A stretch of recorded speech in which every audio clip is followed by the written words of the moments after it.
সকাল সকাল উঠে পড়েছি আর এদিকে তো অদ্রি মশারি খোলার চেষ্টা করছে, আমি ওকে হেল্প করে দিচ্ছিলাম। So hello everyone, this is me Antarupa, welcome to my diary. কেমন আছেন সবাই? নিশ্চয়ই ভালো আছেন, সুস্থ আছেন। আমিও ভালো আছি অনেক। স্নান করে ছাদে আসছি ফুলের জন্য। ফুল খুব একটা ফুটেনি, আর শীতকালে তো খুব অল্প ফুলই ফুটে। আর আজকে পুজো করব, আজকে ছুটির দিন, সেহেতু অদ্রির বাবা আজকে অফিসে যায়নি, তো আমরা দুজনে মিলে পুজোর কাজ করছি। আর এদিকে আলপনা দিয়ে দিয়েছি, এখানে ঘট বসানো হবে। তো আলপনা দিয়েছি আবির দিয়ে, শুকনো আবির দিয়ে, ভেজা আবির দিয়ে দিলে আবার হয়তো দেখা যাবে না, আর এটা লেগে যাবে চারিদিকে। তো এদিকে শীতকালে আবার প্রচুর গাঁদা ফুল পাওয়া যায়, আর আমি সব কিছু নিয়ে বসেছি যাতে বারবার উঠতে না হয়। সব কিছু নিয়ে বসলে একটু সুবিধা হয়, আস্তে আস্তে করে একটু একটু গুছিয়ে রাখা যায়। আর এদিকে ফল নিয়ে নিচ্ছি অনেকগুলো, সব কিছু ধুয়ে মুছে পরিষ্কার করেছি। আর এটা হলো মাসমঙ্গলের থাল, এটা পরিষ্কার করব, গতকালকে করা হয়নি, তো আজকে করছি। এখানে পঞ্চশস্য দিয়ে দিব, একটা হরিতকি দিব, ঘরটা ভালো করে ধুয়ে নিয়েছি। আর এখানে সিঁদুর দিয়ে দিয়েছি, দুটোটা একসাথেই করে ফেলছি, কারণ একসাথে করলে একটু সুবিধা হবে। আমি আলপনা খুব একটা ভালো দিতে পারি না, তারপরও চেষ্টা করি যাতে একটু সুন্দরভাবে দেয়া যায়। তো এইদিকে আমি 5টা দুব্বা দিয়ে দিলাম, দুটো ঘটেই দিয়ে দিব দুব্বা। তো একসাথে করলে একটু সুবিধা হয়। আর এদিকে অগুরু দিয়ে দিচ্ছি। অগুরু কিভাবে দেয় আমি আসলে সঠিক নিয়মটা জানি না, তবে নিজের মতো করে সুন্দর করে করার চেষ্টা করি। আর এদিকে দিচ্ছি গোলাপ জল, গোলাপ জল দিব এরপর। আর সব কিছু দেয়া হয়ে গেলে একটু কর্পূর দিয়ে দিব উপরে, যাতে পানিটা অনেক দিন পর্যন্ত ভালো থাকে। তো সব কিছু হয়ে গেছে, একটা কলা দিয়ে দিচ্ছি। অনেকে অনেক রকমের ফল দেয়, নারকেল দেয় বিশেষ করে। তো যেহেতু আমাদের মাসিক পুজো এটা, সেজন্য একটা কলা দিয়ে ঘরটা বসাচ্ছি আর কি। পরে গামছা বা শালু দেয় অনেকে, তো আমি গামছা দিয়ে দিচ্ছি। গামছা দিয়ে এরপরে সুন্দর করে বসিয়ে দিব। আর এদিকে নিয়ে ফেলেছি ভুর্য, আর 9টা পান, 9টা বাতাসা। আর এদিকে পুজোর থালাগুলো সুন্দর করে সাজিয়ে নিয়েছি। এদিকে মিষ্টি দিয়ে নিয়েছিলাম 7টা, কিন্তু দোকানদার হয়তো ভুল করে আমাকে 6টা দিয়েছে। আর এদিকে সব কিছু সুন্দর করে গোটা ফল নিয়েছি 5টা, আর সব কিছু সুন্দর করে গুছিয়ে ফেলেছি। আর ফুল টুল সব কিছু হয়ে গেছে আস্তে আস্তে। আর এখানে আমি 3টে নৈবেদ্য, মানে সরি 4টা নৈবেদ্য করেছি। একটা শিবের, একটা নারায়ণের, একটা মায়ের, আর একটা হলো পঞ্চদেবতার, আর এটা হলো আসনে দেওয়ার জন্য নিয়েছি। তো সবগুলো হয়ে গেছে, এখন তেলটা দিয়ে দিব সুন্দর করে। এটা হলো তিল তেল। তিল তেল দিয়ে আমি প্রথমে বাতিটা জ্বালিয়ে দেব, এরপরে পঞ্চপ্রদীপটা গুছিয়ে রাখবো যাতে ব্রাহ্মণ আসলে খুব তাড়াতাড়ি সহজেই দিয়ে দিতে পারে। আমার সব কিছু হয়ে গেছে পুজো দেওয়ার।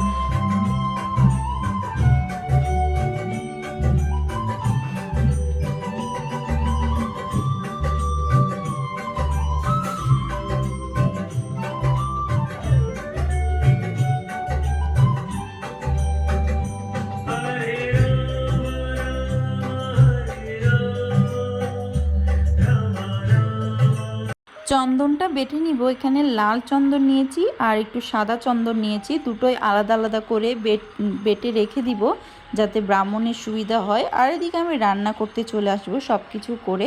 আজকে রান্না করব বিচি, সাথে বেগুন দিয়ে রান্না করব। তো যেহেতু নিরামিষ আজকে, তো 5 ফোড়ন দিয়ে করতে হবে। আর প্রথমে একটু সেদ্ধ করে নিচ্ছি বিচিটা, যাতে একটু নরম নরম হয়। পুরো সেদ্ধ করব না, একদম একটু একটু হালকা শক্ত থাকা অবস্থায় আমি নামিয়ে নিব। আর এদিকে 5 ফোড়ন দিয়ে করব, যেহেতু রসুন পেঁয়াজ দেব না।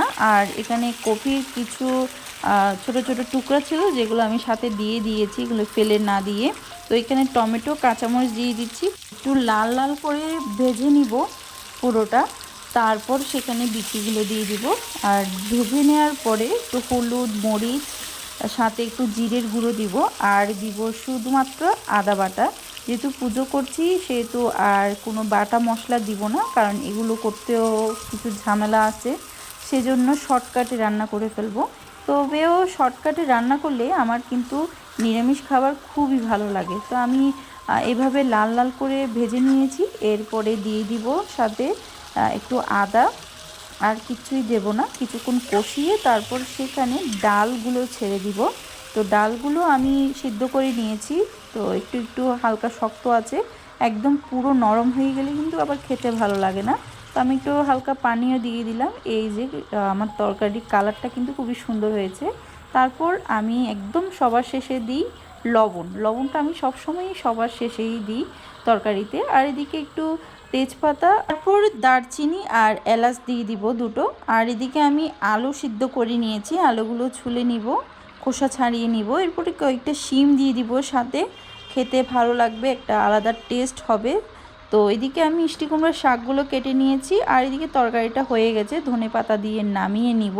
একটা খুব সুন্দর স্মেল আসছে কিন্তু। তো আমি নামিয়ে নিয়ে কড়াইটা একটু পরিষ্কার করে ফেলবো, আলাদা একটা বাটিতে নিয়ে নিচ্ছি তরকারিগুলো। তো এরপরে কড়াইটা ধুয়ে আবার বসিয়ে দিয়েছি। তো এখন রান্না করব ওই যে আলু যেটা সেদ্ধ করেছি সেটা রান্না করব। প্রথমে পাঁচফোড়ন দিয়ে নিয়েছি, আলুটা একটু ভেজে নিব, প্রথমে একটু ছোট ছোট করে নিচ্ছি যাতে ভাজতে সুবিধা হয়। তো সবগুলো নেওয়ার পরে আমি সেগুলো তেলে একটু ভেজে নিব হালকা। তো দিয়ে দিচ্ছি তেলে, আর একটু লাল লাল করে ভেজে নিব। আর ভাজা হয়ে গেলে ওখানে শিম যেগুলো কেটে রেখেছিলাম সেগুলো দিয়ে দিব। তো দুটোটাই একসাথে ভেজে নিব একটু। তো নিরামিষ তরকারিতে একটু তেল বেশি দিতে হয়। আর এদিকে আদা, হলুদ, লবণ, মরিচ সবগুলো একসাথে নিয়ে একটু ভালো করে কষিয়ে নিচ্ছি। এরপরে দিয়ে দিব শাকগুলো। তবে শাকগুলো দেওয়ার আগে ভালো করে কষিয়ে নিলে ভালো স্মেল আসে। আর এদিকে আমি একটু গুঁড়ো মরিচও দিয়ে দিব, কারণ গুঁড়ো মরিচ না দিলে একদম ভালো লাগে না। তো সব কিছু দিয়ে একটু কষিয়ে নিচ্ছি এখন। কষা হয়ে গেলে এরপরে শাকগুলো আস্তে আস্তে অল্প অল্প করে দিয়ে দিব। যেহেতু শাকগুলো খুবই নরম, সেহেতু ওগুলো সেদ্ধ আলাদা করে সেদ্ধ করতে হয় না, একসাথে দিয়ে সবগুলো ভেজে তারপর সেগুলো বসিয়ে দিলেই হয়ে যায় রান্না। একদম শর্টকাট খাবার, কিন্তু খেতে খুবই দারুণ হয়। আমি জানি না কার কেমন লাগে, কিন্তু আমার প্রচণ্ড ভালো লাগে এই ধরনের খাবারগুলো। আমি কিন্তু সব সময় সব তরকারিতে লবণটা একটু পরে দিই। আর এদিকে তেজপাতা আর সাথে দারচিনি আর এলাচের গুঁড়ো দিয়ে দিব, আলাদা করে দিচ্ছি না, গুঁড়ো করেই দিচ্ছি। তো এদিকে হয়ে গেছে আমার রান্না মোটামুটি, একটু ঢাকনা দিয়ে দিলে মোটামুটি সেদ্ধ হয়ে যাবে। তো এদিকে হয়ে গেছে, আর একটু ধনেপাতা দিলে একটা ভালো স্মেল হয়। সো হয়ে গেল আমার গরম গরম শাক কারি হয়ে গেল। আমি এটার নাম দিয়েছি শাক কারি, সুন্দর না নামটা? এরপরে একটু বাঁধাকপির বড়া করে নিব। বাঁধাকপির বড়া করতে তেমন কিছুই লাগে না, লবণ হলুদ মরিচ দিয়েই করা যায়। তো যেহেতু নিরামিষ খাবার একটু ভাজি বা ভর্তা হলে একটু খেতে ভালো লাগে। তো আমি একটু গোলমরিচ দিয়ে দিচ্ছি, যেহেতু পেঁয়াজ দেব না, সেজন্য সবগুলো ভালো করে মেখে এরপর আস্তে আস্তে একটু একটু করে দিয়ে দিব। আমি অল্প করে তেল দিয়েছি ফ্রাই প্যানে, তো অল্প করে তেল দিলে ভাজতে সুবিধা হয়, সেজন্য দিয়ে দিলাম, আস্তে আস্তে করে দিয়ে দিব। আমার রান্না হয়ে গেছে। এদিকে তো ব্রাহ্মণ চলে এসছে, আমি ওর দিকে স্নান করাতে পারিনি, এর আগেই ব্রাহ্মণ চলে এসছে। তো এদিকে ব্রাহ্মণ পুজোতে বসে গেল, আর আমরা পিছনে বসে মায়ের আরাধনা করছি।